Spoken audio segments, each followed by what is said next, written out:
what is going on now? And is this the road to redemption? With the premise, of course, that when we look at things, we don't want to look with fear. That's, of course, what they want. Terrorists want to terrorize. When we fear, we empower. Physically, when we fear, we empower. And spiritually, when we fear, we empower. So we don't want to look with fear. We want to look and say, hey, is this the road to redemption? And before we get into that, just living with the times, it is amazing how the Torah portions, as we keep noting, are so in sync with what's going on in our world. So, of course, October 7th was the beginning of Bereshis, Genesis, the first Torah portion, where the very first Rashi being the classical commentator on all of Torah, as well as all of Talmud, says, don't be scared. The nations will say you're robbers. The nations will say you stole this land. Nope. That's why God's giving the whole backstory of creation. God says, I created the world. It's my world. I'm giving it to the Jews. And then, of course, the next week was the portion of Noah, the great flood, where we hear again and again how the world is full of Hamas, violence. The world has to be washed clean of Hamas, violence, which Rashi, the classical commentator, says is robbery, as we saw a lot of, and which Onkelos, who is the first, what we would call linear translator into the common language of that time, which was Aramaic. Nowadays, it might be much more challenging for us in Hebrew, but in those days, that was the more common tongue. Onkelos not only translates, he also elucidates. He also is weaving commentary into his translation. And Onkelos says Hamas means kidnappers. So he said, as ancient as Torah, Hamas is violence, robbery, kidnapping, and God will wash them away. This past week was Lech Lecha. Lech Lecha is all about God promising Abraham, the land of Israel, for his children forever. God telling Abraham to walk the land, conquer it with your feet, and his nephew was taken hostage. There's a war, a violent war between two probably equally wicked sides, vicious, wicked people, and they take hostages, and his nephew was taken hostage. And Abraham goes with very few support to save the hostages. That was what we read yesterday in synagogue. And now we're up to Vayera. What do we see in Vayera? Does Vayera have to do with our current situation? Unbelievable. Because Ishmael, Abraham's son, through Hagar, was born in Lech Lecha. And in Lech Lecha, he's Abraham's son, he's circumcised. In Vayera, Sarah says, no, you got to drive this Ishmael away. Ishmael, the father of the Arabs, he has no place with my son, no place with Isaac, no place with Yitzchak. No, he can't be with my son. He's trying to kill him. He's trying to destroy him. He's trying to do everything he can to harm him. Cannot be here. And of course, Abraham was a little like, drive away his son. And God says, Abraham, listen to the voice of Sarah. Listen to the divine spirit in her voice. Not a overly protective mother situation here. This is what you have to do. You have to drive away Ishmael. He is a danger to Yitzchak. He's a danger to your son Isaac, to Yitzchak. You have to drive him away. Torah creates reality. The first leader of Chabad, the Alter Rebbe, said we need to live with the times, which means live with the Torah portion. So surely this Torah portion of these weeks, as we see, Bereshis and Noah and Lech and now Vayera, so precisely, so strongly expressing Torah's view on our current situation, surely this will mold reality. I thought that was just incredibly how in sync we are. And of course, we discussed how we are doing things to change reality, how the first two captives were freed because of the Psalms and the mezuzahs, and thanking God for their release, and they were released. Spirituality creates salvation. The physical military miracles we are seeing and going to see more and more of are created by our spirituality. There's so many miracles, and some people said they're only hearing none. They're not hearing them. They're not seeing them. So they asked me to share more miracles. Of course, I don't remember sometimes what I do or don't share with the class. So forgive me if I shared some of these, but I know some of them I just heard very recently, so I couldn't possibly have told you a week ago. I spoke of the woman who was in a bunker for 48 hours when there were 12 Arabs in her house trying to break into her bunker. She was alone. an elderly woman, 48 hours and 12 terrorists are trying and not succeeding to break into her bunker as she keeps saying, thank you, God. Thank you, Rebbe. Thank you, Jewish people. I know you're saving me, God. I know you're saving me, Rebbe. I know the merit of all the Jewish people is saving me. Miracle upon miracle upon miracle, such a degree that when the soldiers finally succeeded in overcoming and killing the terrorists, they didn't even think to look for her. I mean, no one thought she survived. Her house was the base of the terrorists. They were going from house to house, killing people in most horrific ways. Obviously, she was a victim. And she survived with them using her house as the base and for 48 hours trying to break into her bunker. So many miracles of people who fought back, who saved people. Retired cop happened to know the area where the terrorists came of the festival super well. He happened to have started a farm there. He happened to know every path there. He saved 120 people in the festival. He went in, he took as many as he could out with his Jeep, and he went in again, and he went in again, and he went in again. Every time filling up the Jeep and taking these people to safety. 120 people this one person saved, using every bullet in his gun, taking guns from dead terrorists.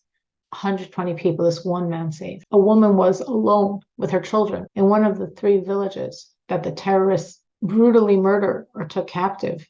Almost everyone there. She saw them down the block. She saw them entering the house next to her. She had nothing. She had no defense. She just took her kitchen knife. She gave each one of her children a knife. And she said, God, if you spare us, we will keep your Sabbath. And she saw the terrorists leave the house next to her, go past her house, and go into the house next door. And all that day, the terrorists are going back and forth, and each time they just don't notice her house. Each time they skip her house. She and her children survived the massacre. She and her children kept the Sabbath. An army plane was shot down by an anti-aircraft missile. Somehow the pilot landed it, which shouldn't be possible. There were in it 50 soldiers and the crew of the plane. They all jumped out. The plane was hit a second time by another missile, completely blew up, and not one person's life was taken. The crew and all 50 soldiers had gotten away before the second missile blew up the plane. A young man, his name is Dolev. For the past 5 years, he says, I'm not religious and I keep Sabbath. And with a bunch of friends, he wanted to go to this great festival, this annual festival. And he was the organizer of the group. He got together a minibus. He and like 20 guys went down from the north to have a great time at this festival, at this rave. And on Friday, he's starting to feel uncomfortable. He's like, I've kept the Sabbath for 5 years and I'm going to blow it now. I keep the Sabbath. There's no way I can keep the Sabbath at a festival. He went back and forth in his head and he said, forget it. I'm going back. Well, how am I going to get back? Well, I have the minibus. Well, what about all my friends? Well, they'll come with me. They'll find their own ride.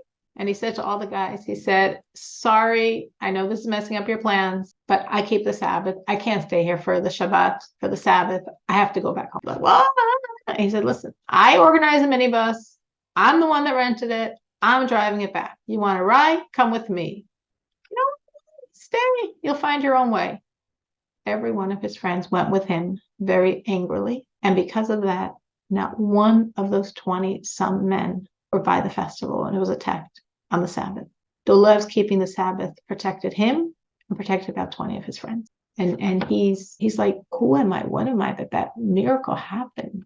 Who knows could have happened to me? Could have happened to any one of these people who have changed all of our lives forever. And my keeping the Sabbath protected all of us. A soldier, Ziv Tal, his unit was sent to Kibbutz Be'eri, one of the 3 main villages that the Arabs were massacring. And he's fighting with the terrorists and he feels a bullet go into his chest. He felt like a direct hit of a bullet in his chest. He's going to die. So he sort of went over to the side and, what could you do at this point? But he didn't die. He was still breathing. And then the other soldiers see him and he's like, no, it's like they pull him to the side and paramedics check him and he seemed okay. I don't know. Maybe it was just a piece of shrapnel. I don't know. They said, no, we got to check you out. Well, let's put you on a stretcher to get you to the helicopter. He's like, no, I can walk. I can really walk. I'm really fine. I think this is all just like a big mistake. And he sees there's blood on his chest. He felt the bullet, but it doesn't make sense. He's breathing, he's walking, he's functioning. They helicopter him to a hospital. They examine all his vital signs. Everything is fine. They x-ray his chest. The bullet went through his lungs, leaving no symptoms or problems, that his lungs were punctured by this bullet, stopped a half a centimeter from his aorta. A half a centimeter, it just stopped. The doctors and nurses said, this is impossible. We've never seen this. There's no damage to your lungs, and the bullet's half a centimeter from your aorta. Another 0.2 millimeters between life and the opposite. And this is, he's left the hospital. We kept him for a few days just to check, and had some minor, relatively very minor complications, and he left the hospital. 0.2 millimeters from his aorta. So there's so many. I just shared a few because I know people ask me to, and because people aren't hearing the miracles. And it's very easy to feel down. It's very easy to be scared. It's very easy. The more you watch or read the news, it's just so bleak. That's why it's not good to watch or read the news. It's good to remember there's a God. God watches. God protects. Why do we deserve it? God takes care of us. We're his children. God takes care of us. And when we focus on the miracles, and when we focus on the good, and when we remind ourselves of all the ways God is showing his love for us, we keep walking with certainty, with trust, with confidence, and with giving God more and more spiritual arsenal to work with. So I want to talk specifically about redemption, about Mashiach, because people are asking this question: is this the road to Mashiach? That's the question. Is this the road to Mashiach? Is this what this is all about? Is Mashiach supposed to come through war and horror and bloodshed? Classically, there's something called the War of Gog and Magog. It's supposed to be this cataclysmic war of absolute destruction to the world. Perhaps that's a sign. It's viewed as a sign potentially of the coming of redemption. That's a sign of destruction, a sign of violence. And we've seen a lot of destruction and violence and horror. So are these all signs of redemption? So the Lubavitcher Rebbe says, no. Emphatically, no. That is not our road to redemption. Our road is more goodness, more kindness, and more goodness, and more kindness. That's the road to redemption. Violence, horror, aggression, travesty, no. Those are not our roads to redemption. So, if this is not the road to redemption, none of this negative stuff is the road to redemption, is what's going on connect to redemption? Yes, it absolutely does. In a positive way. Because there's so much beauty coming out now. So much unity on every level. People preparing food and anything else they can think of to help the soldiers, to help the people at home without their husbands because they're at war. I saw a woman volunteering to do laundry to such a degree that she said, I'll pick it up from your house, I'll do the laundry, I'll deliver it back to your house. Like, in other words, what can I do to help? A man spending $500,000 to fly reservists back to Israel every night in JFK. My son's there at the airport every night. First it was flooded with food for all the reservists going back, and now it's flooded with shipments. And every night people are running around just saying more and more and more. Just, what can I do for you? What can I do for you? What can I do for you? So much love, so much feeling, so tangible, this desire to help. That's a road to redemption. So much Torah and mitzvahs, so many commandments, so much Torah study, so many people lighting the candles for the Sabbath, Shabbat, who never did before. People putting on tefillin, phylacteries, who never did before. A doctor at a hospital where someone would always come around and he would always refuse. And this time he not only said yes, he actually went over and said, please, I want to put on the tefillin. He said, you want to put on the tefillin? He said, if they're killing us because we're Jewish, I need to connect more to being Jewish. So many mezuzah scrolls being put up, so much charity given. He spoke about making the celebration for the hostages released before they were released, and that creating the release. People taking on individual hostages, people taking on individual soldiers, people in general doing things for all the hostages, people in general doing things for all the soldiers, for protection of the land of Israel. So much is being done. That's a road to redemption. So what are we supposed to believe now? We should believe we're done with the bad, that it's going to be beyond amazing. Every hostage is safe and will be freed and be safe. Every person protected in the whole world. The land of Israel safe and God bringing redemption because we so deserve it. It's very interesting. We can actually connect this war to redemption through a very famous prophecy of Yeshaya, of Isaiah. This is probably the most famous prophecy of the redemption. It's in chapter 11 of Isaiah, of Yeshaya. The beginning opens up. These are very famous words. A sprout will spring forth from the stem of Yishai. It goes on, the wolf will lie with the lamb. It goes on, the child will play by the snake hole. I'm assuming the most famous prophecy we have of the redemption. So in verse 14, amazing what's written there in verse 14, and I don't think anyone's focused on it. Okay, this is, again, these words are famous. These words are classic, iconic. This is the most major prophecy of redemption we have. Verse 14 begins, listen to the word, and they will fly together against the Plishtim to the west. And then the verse ends with very famous words, referencing 3 lands we have not yet ever received and will receive by redemption. Upon Edom and Moab shall they stretch forth their hand, and the children of Ammon shall obey them. I want to dissect this verse a little so you should understand its unbelievable significance and how it seemingly is talking about our situation. So I want to again say the first phrase, and they will fly together against the Plishtim to the west, and they will fly. So Rashi, again, I mentioned Rashi before, the most classical commentator on all of Tanakh, on all the scriptures, and on all of Talmud. Rashi says, what does it mean, and they will fly?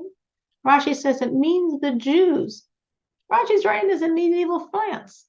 What he thought he meant, I don't know. But he says it means the Jews will fly and will run to conquer this area of the west of the Plishtim. Well, flying has definitely been done for the past 3 weeks. That's what we've been doing. We've been flying to this area of the west again and again and again, preparing the ground before people went and ran there, dropping bombs, dropping missiles. So we've been flying for 3 weeks there, and now we're running. Now they're going in with the infantry, and they will fly together, that the Jews are going to be doing this with complete unity. And that is something we're experiencing now, like in an unimaginable measure, in such a beautiful measure. So they will fly together against the Plishtim. Rashi says, what are they doing flying together? They are conquering their land. And the verse, Isaiah is saying, where is this land of the Plishtim? In the west, the western coast of Israel. That's exactly where Gaza is. Gaza is the land of the Plishtim, the western boundary of Israel. So if you look at this and it's like, what? Is this really written here? They will fly. That's what we've been doing. And Rashi says, fly and run and conquer. That's what it means. Together, with tremendous unity, we've been doing this. Against the Plishtim. They're calling themselves the Palestinians, the Plishtim. That's really the original source of this word Palestine, from the Plishtim. So the verse says the Plishtim, and that's what they call themselves. Rightly or wrongly, they call themselves Palestinians. So in the western edge of your land, check, that's where Gaza is. Against the Plishtim, check, that's what they call themselves. We're going to fly, literally fly and run. We've been doing that to conquer the land together with absolute unity. Possibly, who are we to know? But possibly what we're experiencing now is the beginning of this amazing fulfillment of this ancient messianic prophecy. And the verse continues speaking of 3 other nations. Okay, first we're dealing in the beginning of the verse with the western coast of Israel, where Gaza is. The end of the verse speaks of another area of lands that were taken by 3 nations, Edom, Moab, and Ammon. The end of the verse, Rashi, again going back to Rashi, classical commentator, he quotes this in the Torah portion that we just read yesterday in synagogue of Lech Lecha, because in the Torah portion of Lech Lecha, God promises Abraham 10 nations. The children of Israel, 6 generations later, come into Israel. They get 7 nations. God promised Abraham 10. The Jews got 7. What happened? So Rashi, yesterday's Torah portion, on the verse, Keni, Knezi, and Kadmoni, those were the 3 nations we never got. God lists 10, and we got 7, and we never got those 3. And Rashi quotes the verse I'm referring to right here in Isaiah in chapter 11, verse 14. And Rashi explains that those 3 lands of the Keni, Knezi, and Kadmoni were taken over by people related to Abraham. Moab, Ammon, Edom. Moab and Ammon are the nations descended from Lot, Abraham's nephew. And Edom is a nation descended from Esau. Esau is the son of Isaac, the son of Abraham, not the Jewish people. So God said, I'm giving you 10 lands. And God gave us 7. And 3 of them he reserved for redemption. And he temporarily gave them to other people that have a relationship to Abraham. Edom being, again, related through Esau, the son of Isaac, the son of Abraham. And Ammon and Moab, the descendants of Lot, the nephew of Abraham, but not the Jewish people. Here, God's promising the Jewish people 10 nations. The Jewish people got 7, and the other 3 were given to other people that have a relationship to Abraham, but they're not the Jewish people. What's going on? So Rashi explains. We'll get them by the redemption. And the Talmud discusses this as well, explaining these nations of Edom, Moab, and Ammon are temporarily holding these lands of Keni, Knezi, and Kadmoni. And this is in the same verse where we're discussing in the beginning of the verse, seemingly, possibly, the war going on right now, where we're going to conquer that land in the western edge of Israel, taken by the Plishtim, the Palestinians. We're going to fly there. We're going to run there. We're going to conquer it. We're going to be united. And then we lead to the end of the verse, talking about those 3 nations we never got. Keni, Knezi, Kadmoni, taken over by Edom, Moab, and Ammon, to be received by us by the redemption. Where is this additional land that we never received? If you look in the commentators on the Talmud discussing this issue, it's southern Transjordan. Vast lands, vast stretches of land. South, east. Meaning east of Israel, but the southern half, parallel to the southern half of Israel. We draw a line midway of Israel, the southern half, stretching, extending to the east. Enormous amount of land. Very interesting. Again, on yesterday's Torah portion, Lech Lecha, the last time we heard the Lubavitcher Rebbe discussing this Torah portion in the fall of 1991, the Lubavitcher Rebbe says this land will be given to us. This is a huge amount of land. This land will be given to us willingly by the nations who live there, because they'll know it's ours. And they're giving it back to us. So possibly this war is the beginning of the fulfillment of this verse, discussing this war on the western edge of Israel against the Plishtim. We're going to fly there together and conquer this land on the western edge of Israel. That's the beginning of the fulfillment of the verse, which concludes with us not only conquering the Plishtim in the west, but getting all of the lands in the east, the southeast, all of these ancestral lands that we never yet received, but will receive by the redemption. So it was really amazing when I looked all this up inside today.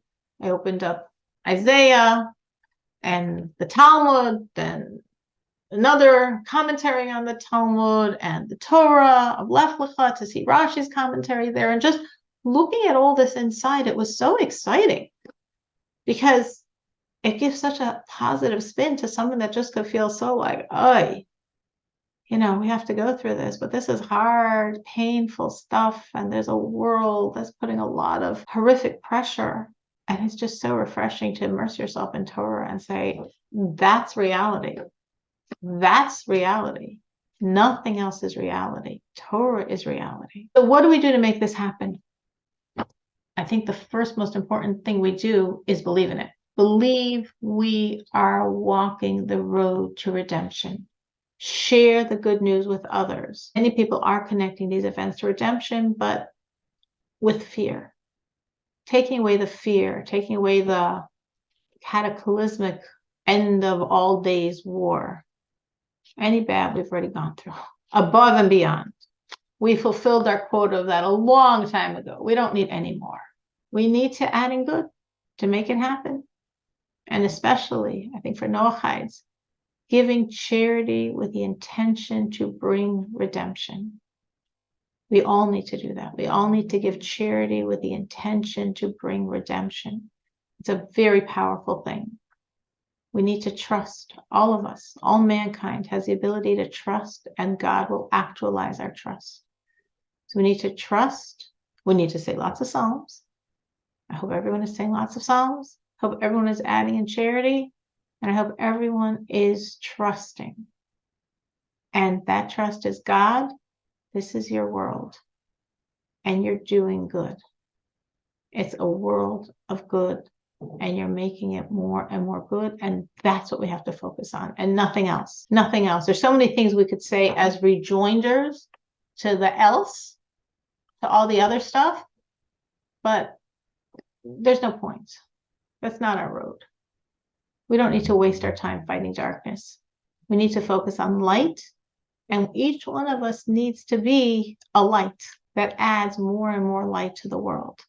So we personally add our light, add our Psalms, add our charity, add our belief, add our Torah study. We personally add light, and we give light to others. And we share with others the light, and we share with others the perspective, and we share with others, there's a hand of God, and God runs the world. And God has stood by Israel every step of the way. We don't have to worry if we deserve it or not. God's been there for us all of our history, and God continues to be there for us. I will add, though, that my husband is keeping up on all the news and things. And yeah, he does get quite upset about it, not about the Palestinians. He is actually on the Jews' side, and he gets very angry, and he's like, they need to just go in there and bomb them and just obliterate them. Because yeah, he actually is very much on the Jewish side on that as well. That's wonderful. And I think in general, maybe I'm just talking for myself, for my own feeling, I feel when I watch, and of course I do look at the news and read it more than I should, and I try not to, and you want to, because maybe you're gonna find something, but you really don't. And I don't think in general it's good for me, because it's just like I can look at statuses and see lots of inspiring, beautiful things, and lots of miracle stories, and lots of emotional pieces, and lots of beautiful valor and emotion and unity and brotherhood and service of God. But when I go to the news, it just creates such a picture that it's like, God, I mean, the only solution for this is you. Because just any way you turn, it just is so bleak. It's so grounded in impossibility. And then I'm like, but guess what? Our whole existence is impossible. All our wars have been impossible. If remember, I told you a long time ago, in the first classes, we discussed how some student at West Point felt there was a lot of anti-Semitism going on because they're talking about all these modern wars and they don't mention any wars of Israel. And when he complained to the professor says, West Point doesn't teach the wars of Israel because those are miracles. West Point can't teach miracles. And that's true. And that's true. And I look and I say, God, I keep giving you great ideas that you're ignoring, but I don't really have the ultimate ideas of how this is going to pan out. But I trust you. I trust you. And again, seeing the prophecy today in Isaiah gave me a lot of strength, a lot of courage, a lot of hope, a lot of like, wow, this all is fulfilling this messianic prophecy. Then it unfolds all the other prophecies of Isaiah in that whole chapter, which is the most beautiful prophecies of redemption. That's what I want to hold on to, nothing else. What about you, Dixie? What have you been experiencing? Well, basically, of course, I do my praying and trying to give as much charity as I can. And I study with Torah every day if we can, Torah. And I am on social media for one reason, is because somebody that counteracts what the other people put up that's on truth. And so that's my position on social media. And I don't like seeing all the horror and everything, but I don't like seeing the Jews being taken off of social media either. That's my stance. I fight back. And I did get an encounter with an Arab that, whoa, I realized I shouldn't have even commented on it. I made the comment that the land belonged to the Jews. And oh my gosh, he wrote I don't know how long of a thing. And of course, it was directed at me. And so I responded one time, and he came back again, and I thought, boy, you should have never done that. Number one, now he knows your deal, where you stand, and he's on the same, he can contact you. And I thought that was really dumb. So now I learned the lesson. I don't counteract him face to face anymore. It's just only on a site or something, but it's kind of scared me. Yeah, it could be scary. It could be scary. And definitely there's a rule our sages say, if you fight with someone who's dirty, you get dirty. So we don't try to focus on fighting with the evil. We try to focus on spreading light. Like I've seen someone sent me today an excellent piece of a Jewish person that went through all the facts so clearly, so well, responding to all the lies and vilifications that are going around. And I'm like, this is amazing. I should forward this. And I said, no, I'm not going to. I didn't forward it, even though it was really amazing. And I was like, wow. Again, it was all just very basic common sense reality. Here are the facts. Here's the historical facts. Here's the current facts. It was great. But I was like, I'm not going to forward it. And why didn't I forward it? And I thought about forwarding it. And I said, no, I'm not going to forward it because that's not my job. That's not where my space is supposed to be. My space is supposed to be in light. My space is supposed to be focusing on serving God and enhancing our service of God, focusing on the redemption, focusing on the joy, focusing on the unity, focusing on the charity, focusing on the Psalms, focusing on light. This was a great rebuttal to all the darkness. But I don't think that's where my headspace should go. And I think for the same reason, I shouldn't read or watch anything in the news for that very same reason. Because it just puts us in darkness. It puts us in this grimness, in this dreariness, in this space of like, I know some of our friends say, no, I watch everything. I want to know exactly what's going on. And I appreciate that because they also want to know what's going on. And then I'm like, whatever. I have to stay focused on my job. And my job is to add light. So we know about the situation enough to have motivation, a high motivation, an intense motivation to add light. And I joined a group and I made the blessing of separating the challah this Friday for 220 captives. And I read and thought about every one of their names, but to bring light, and took on one girl, one of the captives. And I just pray for every day by name and give charity for every day and say Psalms for every day. And that's bringing light, bringing light, bringing light. And that's what I think my focus has to be. What I think in general is the most appropriate use of our energies, because our energies are going to be expended like this or like this. And we could get very passionate about all the wrong. And I'm not saying there's not a lot to get passionate about. I'm not saying there's not a lot to respond to. There is and there is. But our main energy, that could be our side energy. Our main energy should be focused on light. Every one of us should ask ourselves that question. Whatever I've done until now, we're not done. They're not done. But God can make it done really fast. Yeah, I keep reminding God, look what you did to Egypt. You know how to do these things. God, you're the God of war. You're the God of all. You've done it before countless times. You can do it so fast.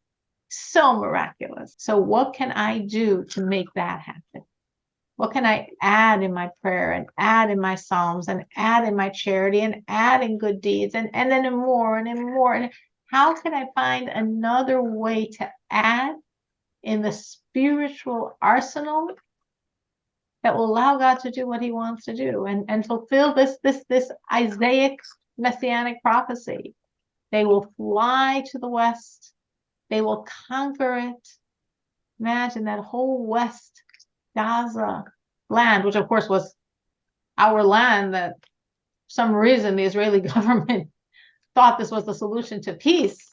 And you never get peace by giving into terror, as we see, and as we've seen already for many years. But the Israeli government of then took this Western boundary, gave it to terrorists, and we're paying the price until today. But guess what? There's this messianic prophecy. It was all leading to the prophecy, because Isaiah said this thousands of years ago, that the Jews are going to fly to the west, run and fly together, united to this Western land, and conquer it. So sometimes we look and we think, oh, this bad choice, this mistake, this stupidity, this blunder. But there's a messianic prophecy involved. So guess what? It's all part of God's plan. And that's really reassuring to keep in mind. People make mistakes. We know that for sure. But God runs the world. I heard yesterday, actually someone from Gaza, it was an Arab who converted. And he said, with the Intifada, they were throwing stones. So we gave them more to create peace. And then they got guns. So we gave them more. We gave them a whole land to create peace. And then we got missiles. People make lots of horrific blunders that we pay a heavy price for. But there's a messianic prophecy. And we have to remember that all of our